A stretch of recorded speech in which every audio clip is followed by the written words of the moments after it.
M.M Out Here again, over there everywhere with part 2 of a very interesting conversation with the Apostle Lynroy, Scantlebury.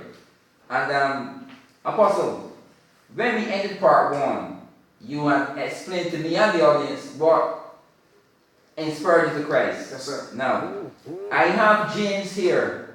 James, he wants to know, how is it possible to be a Christian and a politician at the same time?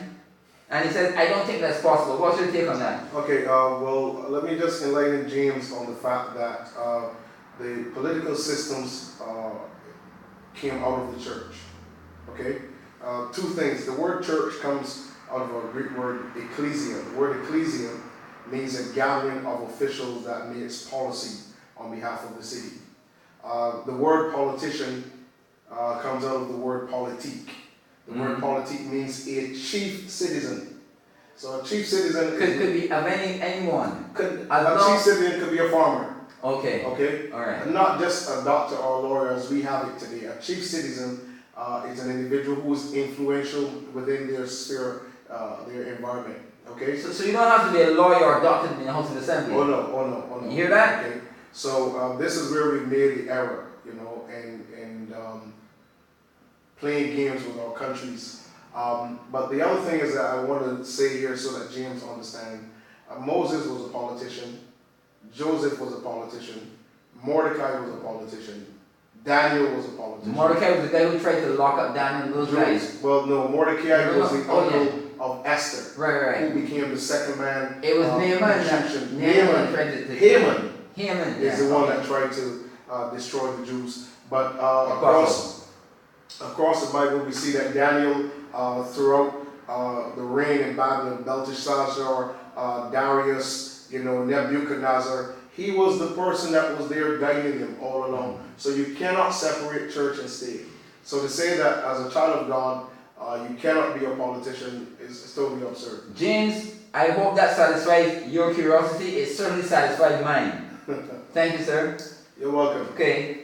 Now, what is the name of your congregation? World Harvest Ministries International. World Harvest Ministries International. Yes, Where are you situated? We're located at the Omni Corporate Center here in Queen Street, Spikestown, St. Peter. That's very much near Courts. That's correct. 2 doors away from Courts. 2 doors away from Courts. So when are your services held? We start at 8 a.m. on Sunday mornings. Then we have a follow-up at 6:30 p.m. on Sundays. Wednesday night we start at 6 p.m. On Wednesday night, 6 p.m. On Wednesday night, 6 p.m. Okay. What's the difference between Sunday and Wednesday? Well, Sunday is more my time for ministry as an apostle. Wednesday night we call that Wednesday with the Prophet, which is the night that my wife ministers. Okay. All right. Now, and is there any other medium to get to you by? Well, you can also... Besides M.M Out There?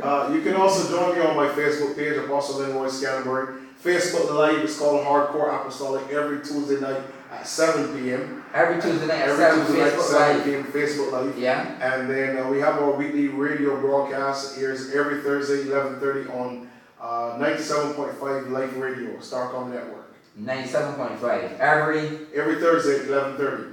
I hope you got that, because I know you got your pen and paper down and you're making notes of these things. But I just want to make sure.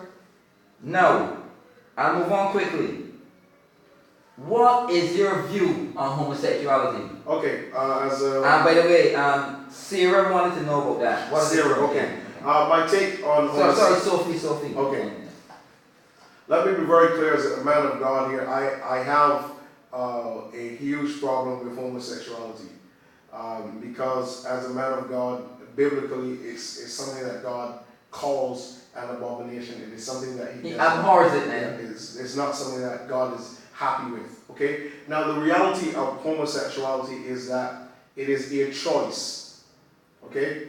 It is homosexuality, not homosex. Sexuality is a choice. Okay? It's when you are making certain choices as it regards sex.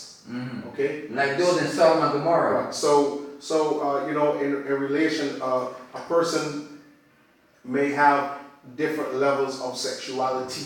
Homosexuality is when you have chosen a partner who is of the same gender. Okay? That choice that you're making is not necessarily a good choice. It is not a good choice. It can't be. Okay? And so I have to make it abundantly clear. I do not hate homosexuals because they're human. They're human beings. I have homosexuals in my family. I know individuals In your family? in my family, you know, who are of that persuasion, and I don't treat them any differently. When I see them, you know, I embrace them because they're human beings. Because they're human. They're human beings, okay? But I'm not necessarily in favor with their choice, but I treat them as a part of the human race. Yeah. Okay. I hope Sophie that explains that to you. Now, there is Peter. Peter wants to know, what is your view on medical marijuana? Okay. Or marijuana in general? Let me say, medical marijuana is helpful to individuals. I know of cases where it has been helpful, but it is something that has to be properly monitored.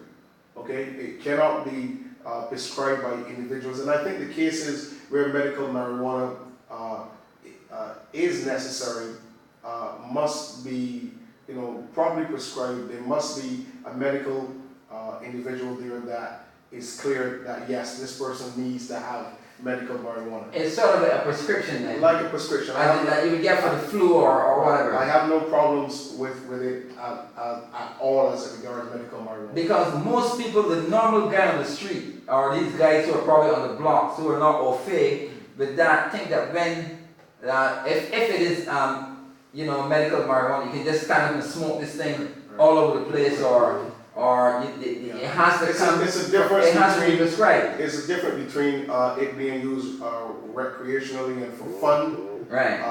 And also for marijuana. When I was a little boy, the guys who were using it, who were Rastas at the time, they used it as part of their spiritual development. Yes, the Rastafari thing. So actually, it's a sacrament to them. Okay, so it became a part of their spiritual development. Today people are just using it for fun, and this is one of the things that we have to pay attention to as we look further into this element. I see. Now, Apostle. Yes, sir. We're going to cut it short tonight. Okay? We've had two good parts. We had two good parts, but I know the response is going to be so great that we have to do a third part. Right? Not the next time. We're going to return to our normal schedule. But after that, we're going to do a third part. And I know I'm going to get lots of responses, and most of your questions have been answered. And especially James. Especially James. I know you'll probably call me personally about that. That's why I specified that it was you. Right? He's a follower of mine. Okay. That's right. Right? And Apostle, thank you very much. Thank you very much. It's always a pleasure to have you here. And till next time, M.M Out There, over here, everywhere, and I'm gone. Out of here. Thank you, sir. Bless you.